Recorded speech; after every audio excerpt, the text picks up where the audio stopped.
Hello विद्यार्थी मित्रांनो, good afternoon, good evening. आज झालेला संयुक्त गट ब पूर्व परीक्षेचा जो पेपर आहे, यामध्ये राज्यघटनेचे जे अपेक्षित उत्तरे आहेत, या सगळ्या प्रश्नांचे उत्तर मी तुम्हाला घेऊन आलेलो आहे. विद्यार्थी मित्रांनो, आपण जे शिकलेलो आहे क्लासमध्ये, कुठे कोणत्याही क्लासमध्ये जर तुम्ही आपले क्लास बघितले असेल, तर विद्यार्थी मित्रांनो, आपण शिकवलेले सगळेच्या सगळे प्रश्न जशाच्या तसे आलेले आहेत. कारण आपण शिकवलंच त्या पद्धतीने होतं आणि तुम्हाला नेहमी सांगत होतो, की PYQ ला धरून तुम्ही अभ्यास करा. भलेही तो MPSC, UPSCचा पेपर कसा आहे मागे पुढे झाला असेल, पण आपला कंबाईनचा पेपर मागे पुढे होणार नाही हे तुम्हाला मी सांगत होतो. आणि म्हणून नेहमी PYQचं अनालिसिस करा हे सुद्धा सांगत होतो. मी आत्ताच नुकतेच काही अकॅडमीचे प्रश्न बघितले, त्यांचे उत्तर बघितले, तर विद्यार्थी मित्रांनो, काही अकॅडमीनी चुकीचे उत्तर दिलेले आहेत. तर चला मी तुम्हाला या पॉलिटीच्या 15 प्रश्नांमध्ये 15च्या 15ही प्रश्नांचे उत्तर मी देतो. आणि विद्यार्थी मित्रांनो, कुठेच जे मोठे मोठे नाव आहेत याला जाऊ नका. कारण अनेक ठिकाणी मी बघतोय की पैसे भरा, नाही झाला तर पैसे वापस, अशाही स्कीम चालू आहेत. पण हे सगळं ढोंग आहे विद्यार्थी मित्रांनो, हे सगळं ढोंग आहे. फक्त आणि फक्त जिथे तुम्हाला माहित आहे की तुमचा पूर्ण सिलेबस कव्हर होत आहे, या जगामध्ये 100% गॅरंटी तर कोणी घेऊच नाही शकत. आपण स्वतःची गॅरंटी घेऊ शकत नाही, तर हे क्लासवाले घेतील का? म्हणून सांगतोय विद्यार्थी मित्रांनो, चला मी तुम्हाला या प्रत्येक प्रश्नांचं उत्तर सांगतोय. बघा, पहिला प्रश्न काय? खालीलपैकी कोणते न्यायालय अभिलेख न्यायालय आहे? अभिलेख न्यायालय म्हणजे काय? सर्वात पहिला प्रश्न असतो विद्यार्थी मित्रांनो, अभिलेख न्यायालय म्हणजे काय? मी थोडंसं आहे ना याला एक्सप्लेन करण्याचा प्रयत्न करतो. हा जो अभिलेख, ज्याला कोर्ट ऑफ ऑर्डर म्हणतो विद्यार्थी मित्रांनो, हा डिफाईन केला जातो 2 पार्ट्समध्ये. 2 पार्ट्समध्ये. म्हणजेच काय? जे ही सुप्रीम कोर्टच्या कृती आहे, कृती म्हणजे ॲक्टिव्हिटी आहे, त्यांचे निर्णय आहे, त्यांची प्रक्रिया आहे, बरोबर? याची कायमस्वरूपी नोंद ठेवणे. कायमस्वरूपी का ठेवणे? नोंद ठेवणे, दॅट इज अभिलेख अधिकार. आणि दुसरा पार्ट येतो याच्याबद्दल, की ज्या कोणीही म्हणजे ज्या व्यक्तीस, फॉर एक्झाम्पल तुम्ही आहे, मी आहे, व्यक्तींनी काय केलेलं आहे? आपल्या सुप्रीम कोर्टचा अवमान केलाय, म्हणजेच काय? अपमान केलेला आहे. तर याबद्दल जर शिक्षा देण्याचा जो अधिकार असतील, त्याला काय म्हणतो आपण? अभिलेख अधिकार म्हणतो. हे सर्वोच्च न्यायालयाकडे सुद्धा आहे, आर्टिकल नंबर 129 अंतर्गत. आणि सेम हायकोर्टकडे सुद्धा आहे 215 अंतर्गत. म्हणजे आपल्याला काय ते जाणून घ्यायचं आहे, कोर्ट ऑफ ऑर्डर म्हणजे अभिलेख न्यायालय कोणाला म्हटलं जाईल? इथे काय 129 सुप्रीम कोर्ट. बघा, उत्तर आहे इथे. दिसलंय का तुम्हाला? सुप्रीम कोर्ट आहे, सिव्हिल कोर्ट नाही, रेव्हेन्यू कोर्ट नाही, क्रिमिनल कोर्ट नाही. समजा इथे जर हायकोर्ट सुद्धा असतं, तर आपल्याला काय करावं लागलं असतं? ए म्हणजे सुप्रीम कोर्ट सुद्धा बरोबर असतं आणि हायकोर्ट सुद्धा बरोबर असतं. आलं लक्षात? चला दुसऱ्या प्रश्नाचं उत्तर जाऊ. आता बघा, हाही प्रश्न किती सोपा आहे. ग्रामपंचायतीत खालीलपैकी कोणते शुल्क वसूल करू शकते? बघा विद्यार्थी मित्रांनो, मी तुम्हाला टॅक्सेशन मध्ये शिकवलेलं होतं, की आपल्या ग्रामपंचायतीकडे 2 प्रकारचे टॅक्स असतात. बरोबर? एक बंधनकारक टॅक्स. तुम्ही जर कधी शिकला असाल, माझ्या क्लासमध्ये पंचायत राजचे माझे सेशन्स बघितले असेल YouTubeला. दुसरं असतं काय? ऐच्छिक टॅक्स. ऐच्छिक टॅक्स म्हणजे टॅक्स घेतला तरी चालतो, लावला तरी चालतो, नाही लावला तरी चालतो. पण बंधनकारक मध्ये काय असतात? 4 प्रकारचे टॅक्सेस असतात आणि ते लावावेच लागतात. पहिलं कोणतं आहे? घरपट्टी. आहे का? दुसरं काय रे? विशेष पाणीपट्टी. विशेष पाणीपट्टी नाही का? तुमच्या गावांमध्ये आजकाल हे चालू झालंय, आरो वॉटर चालू झालंय, तुमच्या घरापर्यंत नळ पोहोचलेले आहेत. नंतर आहे सर्वसाधारण पाणीपट्टी. तिसरा सर्वसाधारण पाणीपट्टी. हे सुद्धा ऐकलं असेल, म्हणजे हापसी नाही का तिथे गावामध्ये आपल्या प्रेम करणाऱ्या, काय म्हणतो आपण, रायमिंग पेअर जुडतात, जोड्या जुडतात, आहे की नाही? सर्वसाधारण पाणीपट्टी हे सुद्धा. आणि चौथं काय? ग्राम निधीतून ज्या गावाच्या डेव्हलपमेंटसाठी पैसा खर्च केला जाईल, त्याच्यावर जो कर लागतो, हे कंपल्सरी टॅक्सेशन मध्ये आहे. मग आलं ना घरपट्टी. बघा, भेटलं मला माझं उत्तर. बस तिकीट शुल्क नाही, आयकर नाही आणि सीमा शुल्क नाही. घरपट्टी, पाणीपट्टी सोबतच गासचा ग्राम निधीमधून जो पैसा काढून गावाच्या डेव्हलपमेंटसाठी वापरला जातो, त्याच्यावर टॅक्स लावण्याचा जो अधिकार आहे, हा बंधनकारक ग्रामपंचायतीकडे अधिकार आहे. आणि ऐच्छिक मध्ये नाही का, फेअर टॅक्स, है ना, गावाचं सुशोभीकरण केलं सरकारच्या याच्या फंड मधून, तर अशा वेळेस त्याच्यावर टॅक्स लावणं नाही लावणं ही कोणाची जबाबदारी असते? ग्रामपंचायतीची. विचारलं काय? घरपट्टी. भेटलं मला माझं उत्तर. काय असेल विद्यार्थी मित्रांनो? हाऊस टॅक्सेस म्हणजे 2. चला नेक्स्ट क्वेश्चन कडे जाऊयात. तिसरा आहे 12व्या अनुसूचीमध्ये विद्यार्थी मित्रांनो, तुम्हाला सगळ्यांना मी हे शेड्यूल्स पाठ करून दिलेले आहेत. Tears of old PM, tears of old PM, आहे की नाही? तुम्ही आपले सगळे बघितले असेल आणि मी तुम्हाला याच्यामध्ये जो 11वा आणि 12वा परिशिष्ट आहे, म्हणजे 11 म्हणजे पंचायत आणि 12वा म्हणजे म्युनिसिपालिटी, या दोघांमध्ये डिफरन्स लिहून देताना सांगितलं होतं, की ग्रामपंचायतीकडे 243 जी मध्ये काय दिले आहे? पॉवर्स दिलेले आहेत आणि इकडे 243 डब्ल्यू मध्ये पॉवर्स दिलेले आहेत. इकडे किती विषय आहे? 18 विषय आहेत आणि इकडे किती आहे? 29 सब्जेक्ट आहे. बरोबर? तर इथे प्रश्न विचारलाय 12व्या अनुसूचीमध्ये. तर विद्यार्थी मित्रांनो, या 18 सब्जेक्ट पैकी कोणते विषय या ठिकाणी दिलेले आहेत असं मेन्शन केले आहे आणि मी हे सगळे शिकवलेले होते. इकडे 18 सब्जेक्ट सांगितले होते आणि इकडे 29 सब्जेक्ट सांगितले होते. तुम्ही बघा, आपले बुक्स बघा. आता बघा, इथे आहे 12वा म्हणजे म्युनिसिपालिटी म्हणजे शहरी विभागासाठी आहे. बरोबर? तर बघा, आपल्याला दिसतं पहिला आहे शहरी, अ मध्ये ऑप्शन भेटलं आणि ड मध्ये आहे शहरी. म्हणजे आपल्याला अ आणि ड, अर्बन एरिया जिथं असेल ते माझं उत्तर असायला पाहिजे. अ आणि ड. बघा, इथे अ आहे पण ड नाही. हे गेलं, हे नाही आहे. इथे अच नाही आहे, गेलं. आता माझं उत्तर एक तर 3 किंवा 4 असायला पाहिजे. नंतर आर्थिक आणि सामाजिक विकासासाठी नियोजन. विद्यार्थी मित्रांनो, जर तुम्ही बघितलं असेल, आपण 243 एक आहे एडी किंवा झेडडी नावाची कलम आहे, ज्याला आपण डिस्ट्रिक्ट प्लॅनिंग कमिटी म्हणतो, किंवा त्याच्यानंतरची जी नेक्स्ट कलम आहे 243 झेडई किंवा एई मध्ये एमपीसी मेट्रोपॉलिटन प्लॅनिंग कमिटी मध्ये आपण हेच तर शिकलोय, आर्थिक आणि सामाजिक नियोजन करणं. हेच तर काम आहे प्लॅनिंग कमिशनचं. डीपीसी डिस्ट्रिक्ट प्लॅनिंग कमिटी आणि नंतर मेट्रोपॉलिटन प्लॅनिंग कमिटी, हेच तर काम आहे अर्बन एरियामध्ये. मग हे सुद्धा असायला पाहिजे. म्हणजे ज्या ठिकाणी आपल्याला अ, ब, ड दिसतील ते माझं उत्तर असतील. कर्मोदय कारखान्यांचे नियमन हे सुद्धा माहित नसतं तरी तुम्हाला चाललं असतं, पण तुम्हाला हे माहिती आहे ना विद्यार्थी मित्रांनो, म्हणजे आपण जाणार कुठे? 4 सोबत अ, ब, क, ड. आलं लक्षात? चलो नेक्स्ट. विद्यार्थी मित्रांनो, हा प्रश्न ना अनेक विद्यार्थ्यांनी चुकवलेला आहे. अनेक विद्यार्थ्यांनी चुकवलेला आहे. कारण विद्यार्थी मित्रांनो, अनेक लोकांनी ना या प्रश्नाचं उत्तर आहे ना, मी अनेक अकॅडमीचे पेपर बघितले आणि त्याच्यामध्ये सुद्धा त्यांनी चुकवलेलं आहे. बघा, एक्सप्लेन करतो जबरदस्त.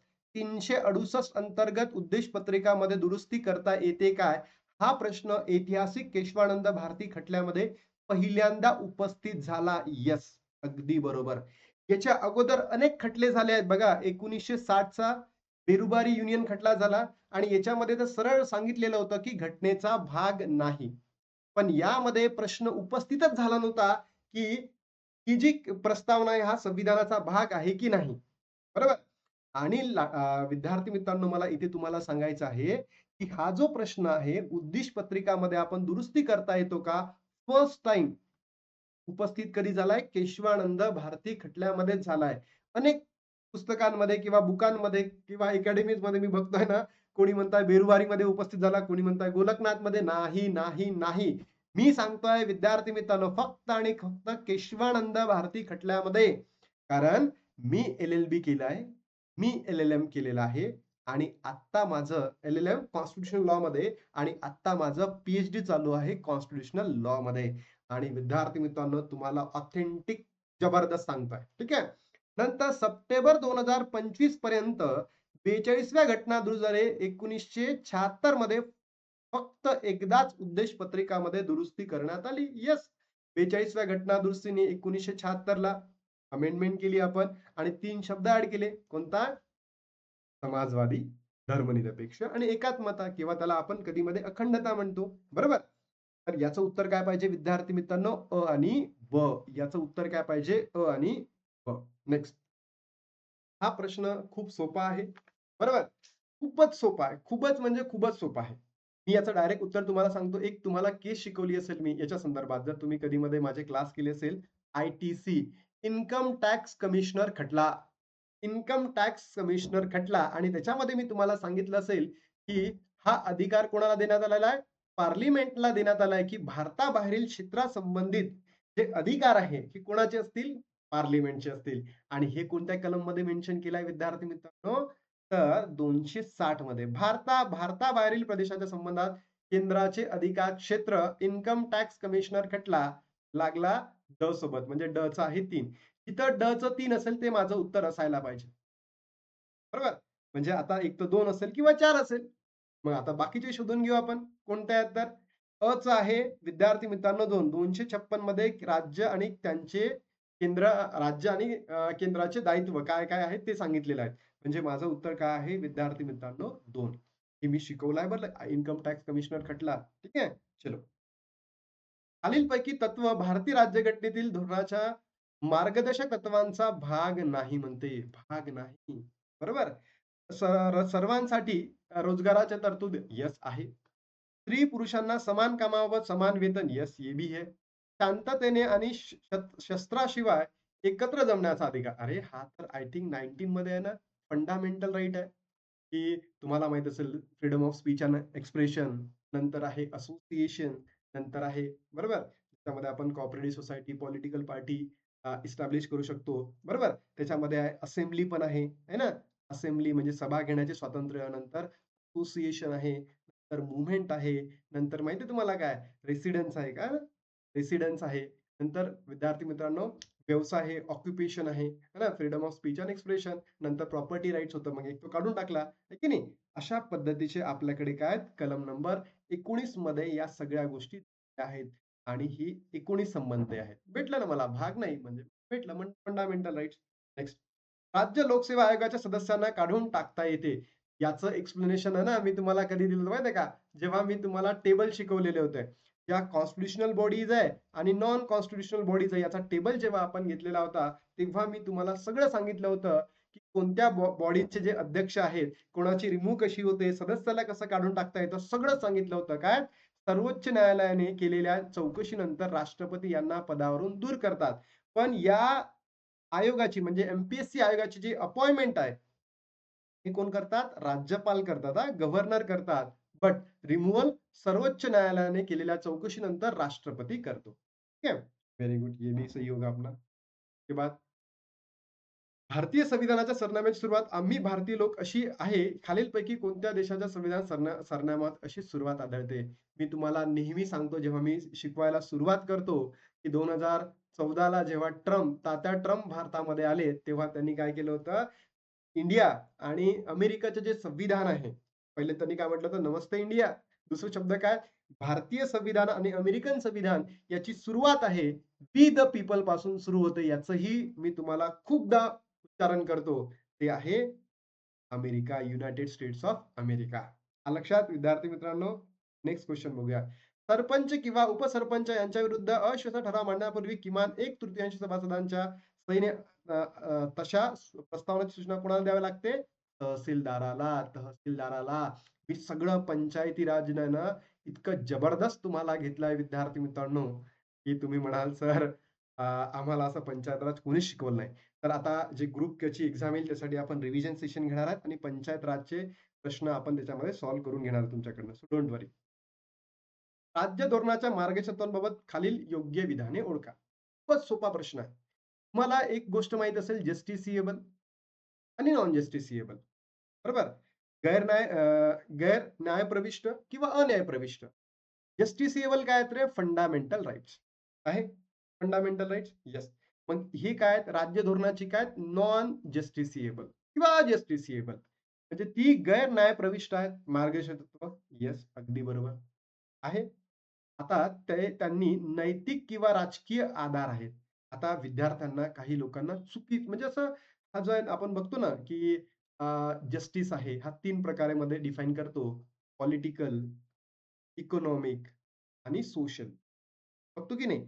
आणि त्याच्यामध्ये आपण पॉलिटिकल जस्टिस जेव्हा बघतो, हे कशामध्ये दिसतं आपल्याला फंडामेंटल राइट्समध्ये दिसतं. आणि आणि जो इकॉनॉमिक आणि सोशल आहे आपल्याला डी मध्ये दिसतो. बरोबर? मग आता काही विद्यार्थ्यांना वाटलं असेल राजकीय आधार आहे, की थोडंसं वाटत आहे आपल्याला म्हणजे किचकट वाटतं, तर सोडून दिला आपण हा. दुसरं ती समूहाच्या कल्याणाला प्रोत्साहन देते. म्हणजे welfare of the community yes, welfare of the society हेच चालू आहे. हेवन, युटोपिया इस्टॅब्लिश करणं अगदी बरोबर. म्हणजे क पण बरोबर आहे. इथे अ आणि क असेल ते माझं उत्तर असायला पाहिजे. अ आणि क. बघा इथे विद्यार्थी मित्रांनो क नाही आहे म्हणजे हे माझं उत्तर नाही आहे. इथे विद्यार्थी मित्रांनो काय नाही आहे रे? अ नाही आहे म्हणजे हे माझं उत्तर नाही. इथे अ आहे, इथे क आहे. इथे क आहे, अ आहे, इथे क आहे. त्यांच्या अंमलबजावणी कायदे आवश्यक आहेत. येस, कोणत्याही गोष्टीची आपल्याला इम्प्लिमेंट करण्यासाठी कायदा आवश्यक आहे. ते मूलभूत हक्क थोडी नाही, की काही मूलभूत हक्क असे आहेत, की त्याला कायदाही नाही करता डायरेक्टली इम्प्लिमेंट करता येतं. त्याला सेल्फ एक्झिक्युटरी इन नेचर म्हणतो. पण हे असं नाही आहे. त्यांना यांच्या अंमलबजावणीसाठी आपल्याला काय करावं लागतं? कायदे करावे लागतात. की जिथे अ, क, ड असेल ते माझं उत्तर आहे. समझ में आ समझ रहे हो सब? समझ रहे हो? आलं लक्षात? चलो नेक्स्ट. भारतीय संविधानाच्या कलम नंबर 23 मध्ये समाविष्ट नाही. 23 मध्ये समाविष्ट नाही. बरोबर? तुम्ही बघितलं असेल विद्यार्थी मित्रांनो, की जेव्हा कधी तुम्ही अभ्यास करता, तर तेव्हा तुमच्या लक्षात यायला हवं, की आपण कलम नंबर आणि 23 आणि 24 याला शोषणाविरुद्ध हक्कांसंबंधी वापरतो. बरोबर? शोषणासंबंधी आपण वापरतो. वापरतो की नाही? मग आता जर तुम्ही बघितलं असेल, या 23 मध्ये प्रॉपरली सांगितलं आहे, की मानवी तस्करीला प्रतिबंध लावणे. Abolition of human trafficking. हे पहिलं तर यायलाच पाहिजे. बालमजुरीस बंदी. अरे हे तर 24 मध्ये दिलंय ना रे. 14 वर्ष वयोगटातील मुलांना बालमजुरीस काय ठेवायला पाहिजे? बंदी ठेवायला पाहिजे हजार्डस इंडस्ट्रीज मधून. म्हणजे हे जे आहे 2 हे माझं काय असायला पाहिजे? समाविष्ट नाही. Not included in article number 23. Yes, हे तर 24 मध्ये आहे. मग सक्तीच्या मजुरीला प्रतिबंध. ज्याला सक्तीचे आपण मजुरी म्हटलं, तर आपण याला म्हणू शकतो ना, हे वेठ बिगारी म्हणू शकतो किंवा फोर्स लेबर म्हणू शकतो. आहे की नाही? म्हणजे माझं उत्तर काय आलं पाहिजे इथे? बालमजुरीस बंदी. ती कुठे आहे? कलम नंबर 24 मध्ये. नंतर गेलो आपण. 1947च्या भारतीय स्वातंत्र्य कायद्याने संविधान सभेच्या स्थितीत बदल केलेले आहेत. प्रश्न बघून घेऊ. संविधान सभेमध्ये बदल केले आहेत. येस, 100%. तो तुम्हाला माहित असेल की 3 जून प्लॅन होता. यालाच आपण माउंटबॅटन प्लॅन म्हणून सुद्धा ओळखतो. हा ब्रिटन पार्लिमेंटमध्ये गेलेला. तिथे 18 जुलै 1947 ला पास झालेला. आहे की नाही? आणि याच कायद्याला आपण काय म्हणतो? भारतीय स्वातंत्र्य कायदा. म्हणजे 18 जुलै 1947 हा कायदा पास झाला. आणि याच्यानुसारच 15 ऑगस्ट 1947 ला आपल्याला इंडिपेंडंट मिळालं. ठीक आहे, हे तर मान्य करतो आपण. तर इथे काय झालं, आता ही जी संविधान सभा होती ती संपूर्ण भारताची संविधान सभा होती, कारण की ती बसली 1946 ला. अखंड भारताची संविधान सभा होती. त्याच्यामध्ये पाकिस्तान पण आलेला, भारत पण आलेला. पण या दिवशी आता 18 जुलैला भारताला स्वातंत्र्य मिळणार होतं, म्हणजे स्वातंत्र्य कायदा पारित झाला आणि या दिवशी स्वातंत्र्य मिळालं 15 ऑगस्टला. म्हणून या संविधान सभेचं काय 2 बायफर्केशन झालं. एक पाकिस्तानची आणि एक इंडियाची. ठीक आहे. आता ती संविधान सभा 2 कामं बघणार आहेत. एक संविधान बनवण्याचं, संविधान बनवण्याचे, आणि दुसरं काय रे? आता ब्रिटिश सोडून गेले, मग भारताचं कायदेमंडळ चालवावं लागेल ना, आणि दुसरं म्हणू आपण कायदेमंडळ. बरोबर? आणि तुम्ही जर बघितलं असेल, संविधान बनवण्याचे जेव्हा काम चालू असायचे, तेव्हा राजेंद्र प्रसाद प्रसाद काय असायचे? अध्यक्ष असायचे. आणि जेव्हा कायदेमंडळ असायचं, तेव्हा ग. मालवणकर किंवा माळवणकर. बरोबर? इथे का दिलाय? सर्वसाधारण परिस्थितीत जेव्हा संविधान सभा ही संविधान संस्था म्हणून आणि विधिमंडळ संस्था म्हणून कार्यरत करते, तेव्हा त्याचे अध्यक्ष रवींद्र प्रसाद. इथे तर रवींद्र आहेत रे. रवींद्र होतेच नाही, राजेंद्र प्रसाद. म्हणजे चुकलाय. जिथे असेल ते माझं उत्तर असूच शकत नाही बघा. हे गेलं, हे गेलं, हे गेलं. संविधान सभा एक विधिमंडळ संस्था देखील बनली. येस, कायदेमंडळ बनली. मानवणकर त्याचे अध्यक्ष म्हणून काम करायचे. या कायद्याने संविधान सभेला ब्रिटिश संसदेने भारतात संदर्भात केलेला कोणताही कायदा रद्द करण्याचा किंवा बदलण्याचा अधिकार दिला. कारण असं म्हटलं जातं, आता संविधान सभा काय बनली? सार्वभौम बनली, सुप्रीम ऑथॉरिटी बनली. त्याच्यावरती कोणीच नसेल. सगळ्यात top of the law, top of the India काय असणार आहे? संविधान सभा. ठीक आहे? हे पण समजलं. कलमानुसार प्रत्येक प्रत्येक घटक राज्यामध्ये विधानसभा प्रस्थापित करा, है ना, निर्माण करा, याबद्दल आहे. आता अनेक विद्यार्थ्यांना असं काही मनामध्ये धास्ती भरलेली आहे, की सर आपण विधानसभा निर्माण करत नाही. आपण विधानसभा निर्माण नाही करत, आपण विधान परिषद निर्माण करतो. अशा काही विद्यार्थ्यांना वाटणं अपेक्षित आहे, कारण की त्यांचा थोडासा जास्त अभ्यास झालेला आहे. मी असं म्हणणार नाही की त्यांनी वाचलं किंवा नाही वाचलं. त्यांना काय विचार केला, की विधान परिषद स्थापन करता येते आपल्याला, निर्माण करता येते. पण विधानसभा तर ऑलरेडी असतं. बरोबर? पण मी तुम्हाला सांगितलं होतं, की आर्टिकल नंबर 169 नुसार संसदेला अधिकार मिळतो. बरोबर? विधानसभाच बनवतं, पण विधानसभा फायनल ऑथॉरिटी कोणती आहे? विधान परिषद स्थापन करण्याची संसद. बनवतं कोण? विधानसभा आणि मग संसद त्याच्यावर सिंपल मेजॉरिटीने पास करून टाकते. विधानसभेमध्ये स्पेशल मेजॉरिटी. ठीक आहे. मग आता बघा, की झालंय 169 मध्ये स्थापन करण्याचा. त्यानंतर 170 मध्ये दिलेले आहेत विधानसभा. म्हणजे कॉन्स्टिट्यूट करण्याचा. त्याची रचना कशी होणार आहे? इथे शब्द काय पाहिजे होता? विधानसभेची रचना कशी होते किंवा कोणत्या कलमनुसार होते? तर 170 बट आता इथे आयोगाने दिलेला आहे. तर 170 याचं उत्तर असणार आहे. 171 नुसार आपण काय करतो? रचना करतो. कोणाची? विधान परिषदेची. विधान परिषदेची रचना आहे 71 आणि विधानसभेची रचना म्हणजे कंपोजिशन आहे. कशानुसार? 71 नुसार आणि विधान परिषदेची जी निर्माण करतो आपण 169. टेक्निकली जर बघितलं ना, थोडासा मागे-पुढे हा प्रश्न आहे असं समजून घ्या. आलं लक्षात तुम्हाला? की इथे विधानसभा निर्माण नाही करणार आहेत. विधानसभेची रचना करावी लागतं. 170 मध्ये. नेक्स्ट. उपलेखापरीक्षकाने एका वर्षात लेखा तपासणी करावयाच्या 100 ग्रामपंचायतींपैकी किमान किती ग्रामपंचायती मुख्य पंचायती असणे अगत्याचे आहे म्हणजे कंपल्सरी आहे. बघा, विद्यार्थी मित्रांनो, तुम्ही आज चॅट जीपीटीला विचारलं असेल, क्लाउड एआयला विचारलं असेल, बरोबर? त्यानंतर जेमिनायला विचारलं असेल, कोणालाही विचारलं असेल, तर प्रत्येक ठिकाणी उत्तर दिलेलं आहे 25. बट आपण जातो कुठून? तुम्ही जर आपले लेक्चर बघितलं असेल, आपण जातो लॉ नुसार. जो 1961 चा ऍक्ट आहे. महाराष्ट्र पंचायत समिती आणि जिल्हा परिषद अधिनियम कायदा 1961 कुणाच्या रिकमेंडेशन नुसार वसंतराव नाईक यांच्या रिकमेंडेशन नुसार तर त्या कायद्यामध्ये दिलेलं आहे 20 म्हणजे याचं अपेक्षित उत्तर काय 20. हे तुम्हाला कोणी सांगणार नाही आहे. कोणीच नाही सांगणार आहे विद्यार्थी मित्रांनो म्हणून हे आहे ऑथेंटिक उत्तर 20. लक्षात 25 उत्तर नाही आहे. हा थोडासा ट्रिकी क्वेश्चन होता बट तुम्ही जर माझ्या क्लास केले असतील तर तुम्हाला याचं उत्तर लागलं असतं. नेक्स्ट आहे खालीलपैकी कोणती घटना दुरुस्ती स्थानिक स्वराज्य संस्थेशी आहेत? अनेक विद्यार्थ्यांनी घाईघाईमध्ये याला 73 केलेला आहे. नो. 73 उत्तर नाही आहे. ते दिलेला आहे शहरी विभाग 74वी घटना दुरुस्ती. मी तुम्हाला जेव्हा 12व आणि 11व परिशिष्ट शिकवतो तेव्हा मी हे सगळं सांगतो. सगळं म्हणजे सगळं. आय होप ज्याही विद्यार्थ्यांनी आपले क्लासेस केले असतील किंवा त्यांनी माझे YouTubeला काही सेशन्स बघितले असतील तर त्यांना पंचायती राजचे सगळे प्रश्न, त्यांना पॉलिटीचे सगळे प्रश्न सगळेच जमलं असतील. तर आता विद्यार्थी मित्रांनो इथे थांबतो आणि भेटतो तुम्हाला नवीन व्हिडिओमध्ये. तोपर्यंत जय हिंद, जय महाराष्ट्र, जय श्रीराम.